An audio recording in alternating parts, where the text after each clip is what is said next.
हवा महल।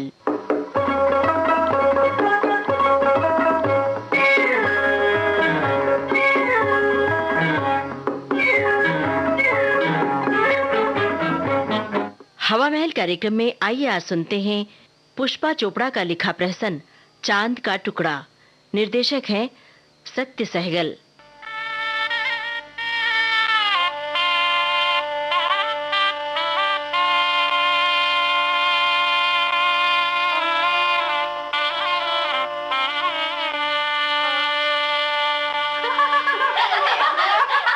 कमल बेटी, अरे क्या हो गया है सबको? कोई मेरी सुनता ही नहीं है। अरे कमल, कब से पुकार रही हूँ। घर के अंदर सिर्फ हा हा ही करती रहोगी कि घर के बाहर का भी कोई ध्यान रखोगी? ओ माँ, भला जी हंसी खुशी में बाहर का ध्यान। चाची सच पूछी तो कम से कम मेरा तो ध्यान बाहर ही है। सोच रही हूँ जल्दी दुल्हन रानी आ जाए, बस कुछ क्षणों की देर है ना? हाँ हाँ, ये तो सबको मालूम है। 7:45 बज के ट्रेन के आने का समय हो गया। फिर स्टेशन से घर 5 मिनट का रास्ता। बहू आ जाएगी, इसीलिए तो कहती हूँ हा हा ही में ही लगी रहोगी तो कुछ ठीक ठाक भी करोगी। ओ माँ, मैंने तो कब से कह दिया है तुम चिंता मत करो। बाहर दिनेश भैया, सुरेश भैया और रामू की ड्यूटी लगी है। स्टेशन अजीत अपनी गाड़ी के साथ गया है। सरकार साहब, शर्मा साहब और बनर्जी बाबू की गाड़ी भी गई है और साथ में 2 टैक्सी भी गई है। वो तो ठीक है, लेकिन जिस गाड़ी पर दूल्हा दुल्हन रहेंगे उसकी साज सजावट? जी हाँ, वर्मा जी वाली लाल ओपन गाड़ी को खूब अच्छी तरह सजाकर दुल्हन बनाकर उसे दुल्हन को लाने की ड्यूटी दी गई है। आई बात समझ में अम्मा जी? अरे हाँ हाँ, मेरी समझ में तो सब कुछ सही सही आ ही जाता है। जरा अपना और अपने खानदान का भेजा दे। इस लड़की का तो माथा फिर गया है। इस पर मैं कोई काम थोड़े ही छोड़ सकती हूँ। तुम लोग थी, इसी से मैं अंदर निश्चिंत थी। फिर भी घड़ी देखी तो मन चौकन्ना हो गया। देखिए ना चाची, हम लोग में होड़ लगी है। संध्या कहती है भाभी का रंग गेहुमा, मुंह गोल, आंखें मझोले कद वाली, केश काले लेकिन छोटे छोटे हैं। हाँ। और प्रभा कहती है भाभी का मुंह कुछ लंबा, रंग श्यामल लेकिन आकर्षक और आंखें बड़ी बड़ी काली भौं वाली। अच्छा, तो इसमें क्या हुआ? अब मिनटों में देख ही लूंगी। पंडित जी तो कह रहे थे। ओ माँ चुप रहो ना, इस पे तो बाजी लगी है। अच्छा, तुम लोग पहेली बुझाओ, मुझे बहुत सारे काम करने हैं। चाची 1 मिनट, मेरी तो सुन लीजिए। तो जल्दी बोल, तुम क्या समझती हो? मैं देख रही हूँ भाभी, मेरी प्यारी हसीन भाभी, गोरी चिट्टी मुस्कुराता हुआ चेहरा, एक गाल पर हंसते समय गड्ढा पड़ जाता है तो दूसरे गाल पर काला तिल। ये बनावटी नहीं चाची। और बाल, उफ ओह, वो तो काले घुंघराले। जब सिनेमा जाने की तैयारी करने लगेगी और बाल उलझ जाएंगे तो भाभी के मुंह से एक गाना फूट पड़ेगा, लटे उलझे सुलझा जा पिया। अरे सुनो तो, और वो चांद का टुकड़ा। वाह वाह वाह वाह, तालियां तालियां। रानी जी, माँ तो कब की चली गई। और तैयार हो जाइए, गाड़ी की आवाज आने लगी।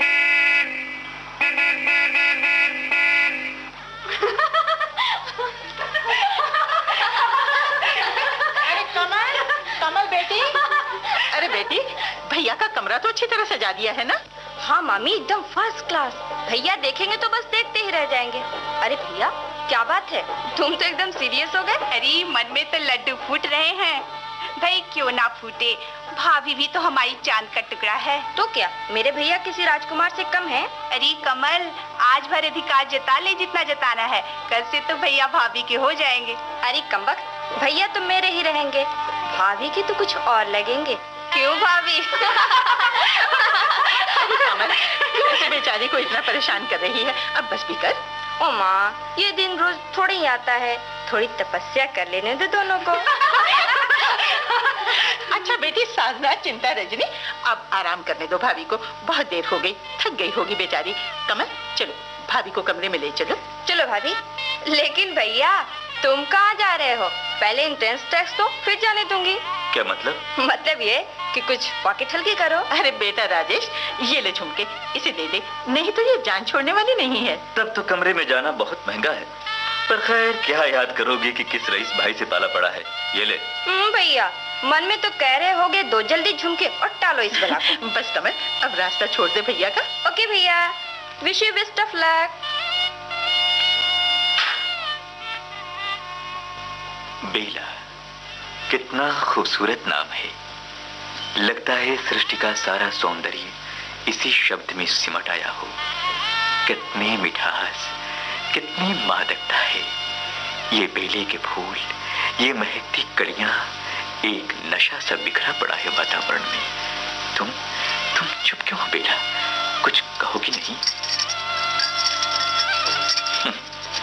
ये चूड़ियों की खनखनाहट है तो बड़ी मीठी, पर बेजुबान है।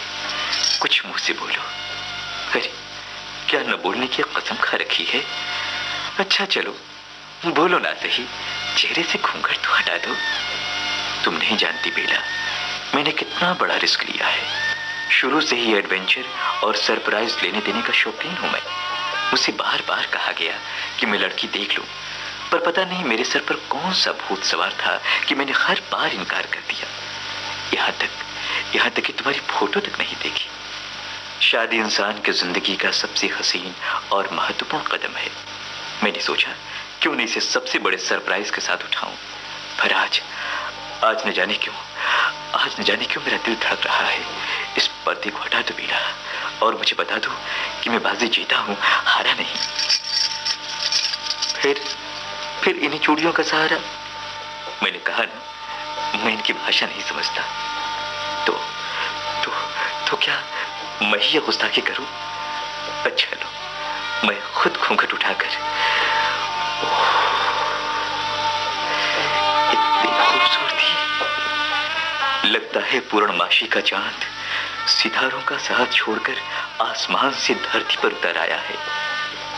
तुम्हारी नदखुली पलकों में से झांकती हुई चांदनी जैसी शीतलता प्रदान करने वाली ये सुंदर आंखें। ओह बेला, मैं बहुत खुश हूं। मेरा प्रयोग सफल हुआ, मैं बाजी जीत गया। मेरे एडवेंचर ने मुझे धोखा नहीं दिया। ओ रानी, तुम तो चांद का टुकड़ा हो या चांद हो। अरे ये क्या हुआ? तुम सिसक रही हो, क्या बात है? अरे तुम तो रोने लगी। बेला बोलो ना, क्या बात है? क्या तबीयत ठीक नहीं? अब क्या करूं मैं? पता नहीं से क्या तकलीफ है। बेला, भगवान के लिए कुछ तो बोलो सही। तो फिर मैं क्या करूं? कमल, क्या हुआ भैया, कुछ चाहिए क्या? नहीं, अंदर जाकर देखो तो सही। भैया क्या बात है? भाभी इतनी जोर जोर से क्यों रो रही हैं? पता नहीं क्या बात है, एक रोने लगी। माँ कहाँ है कमल? वो क्या आ रही हैं? अरे क्या बात है बेटा? अरे बहू क्यों रो रही है? कहीं तूने कुछ कहा तो नहीं इसे? देख कमल, दरवाजा बंद कर दे, कहीं कोई मेहमान ना सुन ले। मैंने तो कुछ नहीं कहा माँ, बेटा वजह रोना शुरू कर दिया। कोई बात नहीं, कभी कभी घबराहट में ऐसा हो ही जाता है। इसे आराम से लेटा दो, मैं शरबत बनाकर लाती हूँ। और देख कमल, तू जरा पंखा तेज कर दे। गोड़ी गर्मी भी तो बहुत है। भाभी क्या बात है? कहीं दर्द हो रहा है? माँ बाप की याद आ रही है? कुछ तो बोलो भाभी। बेला, इस तरह रंग में भंग मत डालो, कुछ तो बताओ। ओह अजीब मुसीबत है, क्या डॉक्टर को बुलाऊं? हाँ बेटा, डॉक्टर ही को बुला लो। मुझे तो लगता है इसे हिस्टीरिया का दौरा पड़ गया। नहीं माँ नहीं, हो सकता है गर्मी के कारण घबरा गई हो। नहीं बेटा, घबराना और चीज है, रोना, और वो भी ऐसा रोना जो सावन भादों की झड़ी सा रुके ही नहीं। ये जरूर हिस्टीरिया का ही दौरा है। ओ माँ, इसका मतलब ये हुआ कि उन लोगों ने हमसे ये बात छुपाई, हमें धोखे में रखा। और नहीं तो क्या, दोस्त के मुंह से तारीफ सुनकर बिना लड़की देखे शादी करने का नतीजा अब तो भुगतना ही पड़ेगा। बड़ा कहता था मुझे गांव की सीधी सादी लड़की चाहिए जो बनावट से दूर मासूमियत की पुतली हो। तो लो, अब संभालो अपनी सादगी और मासूमियत की पुतली को। माँ, तुम्हें तो पता नहीं गुस्से में क्या हो जाता है। भाभी की तबीयत ठीक नहीं है, डॉक्टर ही बुला दो। इस तरह कोसने से भाभी बदली तो नहीं जा सकती। अरे मेरी तो किस्मत ही फूटी हुई है। एक ही बेटा था, क्या क्या अरमान थे, सब मिट्टी में मिल गए। बुरा हो इन रिश्ता करवाने वालों का। धीरे बोलो माँ, लोगों को तमाशा मत दिखाओ। नौकर भेजकर जल्दी से डॉक्टर मिश्रा को बुलवा लो, देर न करो। और भैया, मैं सोचती हूँ तुम खुद अपने दोस्त डॉक्टर कुमार को फोन कर बुला लो। वे दोनों हस्बैंड वाइफ डॉक्टर हैं। कुमार को? अच्छा, वो तो आ ही जाएगा, अभी तो गया है। मगर माँ ने डॉक्टर मिश्रा को जो बुलाने भेज दिया है, उनकी प्रतीक्षा तो कर ले। अच्छा भैया, तब तक तुम यहीं रहो, मैं अभी आती हूँ। बेला, क्या ऐसा दौरा तुम्हें पहले भी कभी पड़ा था? नहीं। फिर आज क्या हुआ? मैं आपको पसंद नहीं। किसने कहा? क्या भैया मेरी शक्ल बहुत बुरी है। अरे अरे कुसुम, ये मैंने कब कहा? तो फिर आपने मेरी चांद से तुलना क्यों की? अरे पगली, चांद से तो हमेशा खूबसूरती की तुलना की जाती है, और तुम तो बहुत खूबसूरत हो। नहीं, आप मुझे बना रहे हैं। चांद खूबसूरत नहीं है, उसके चेहरे पर चेचक के दागों जैसे भयानक गड्ढे हैं। वो कंगड़िया है, वो खुदरा है, काला है। क्या मैं ऐसी हूँ? अरे तो क्या तुम इसीलिए रो रही थी? तो क्या ये रोने की बात नहीं? अरे आप हंस क्यों रहे हैं? इसमें हंसने की क्या बात है? लो भैया चाय। अरे कमल, ये चाय यही रख दो, और माँ को कहो डॉक्टर की कोई जरूरत नहीं है। क्या भाभी ठीक हो गई? अरे हाँ, तेरी भाभी बिल्कुल ठीक है। तू जल्दी जा, कहीं डॉक्टर आई ना धमके। अच्छा भैया। अच्छा, तो पंडिता जी, आपको इतना ज्ञान कहाँ से प्राप्त हुआ? आप क्या समझते हैं, गांव में अनपढ़ गंवार ही रहते हैं। हमारे गांव में भी स्कूल है, वहीं से मैंने मैट्रिक पास किया। वहीं लाइब्रेरी में मैंने एक मैगजीन में चांद की असली फोटो देखी। उस दिन मुझे इतना धक्का लगा कि मैं दिन भर रोती रही। उसके बाद चांद की तारीफ में मैंने जितनी कविताएं लिखी थी, उन सबको फाड़ डाला और जला डाला। ओहो, अच्छा, तो ये बीमारी आपको भी है। लेकिन रानी जी, मैं अपनी बात आपको क्या बताऊं? क्यों, आपको कौन सी ऐसी बात हुई? अरे नहीं, मैं तो ये कह रहा था, वो असल में बात ये है कि तुम्हारी तारीफ में कुछ कहने के लिए मैंने अपने एक कवि दोस्त से 2-4 लाइनें उधार ली थी। 1-2 तो शुरू में सुन चुकी हो, बाकी सुनोगी। लेकिन छोड़ो, अब भाई मूड ही नहीं रहा। मूड बनाना तो अपने पास की बात होती है। ये तो तुमने ठीक कहा। अच्छा देखो, तुम फिर से घूंघट निकाल कर वहीं बैठ जाओ, उसी अंदाज में। ये कोई नया मजाक है? जी नहीं, ये मजाक नहीं देवी जी, मूड बनाने के लिए ऐसा करना ही पड़ेगा। अच्छा, ये लीजिए। अब मैं तुम्हारा घूंघट उठाता हूँ। ओह, इतनी खूबसूरती, लगता है कोई स्वर्ग की अप्सरा रास्ता भटक कर इस धरती पर उतर आई है। बेला, तुम्हारी नीली नीली आंखों की असीम गहराई में डूब जाने को जी चाहता है। क्या ये दूसरी लाइन भी उधार ली हुई है? नहीं बेटा नहीं, ये तो मेरे दिल की आवाज है। मैं नहीं जानता था कि जब दिल गहराई से कुछ महसूस करता है तो कविता खुद ब खुद उभर आती है होठों पर। ये तो बहुत बड़ी बात कह दी आपने। बात तो गहरी है, पर तुम्हारी नाखों की नीली झील से ज्यादा नहीं। जाइए भी।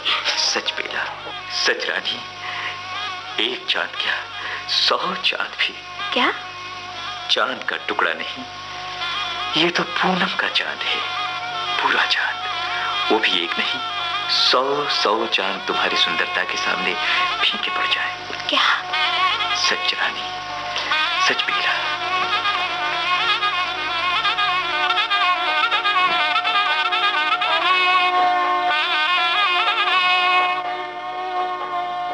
अभी आप सुन रहे थे पुष्पा चोपड़ा का लिखा ये प्रहसन।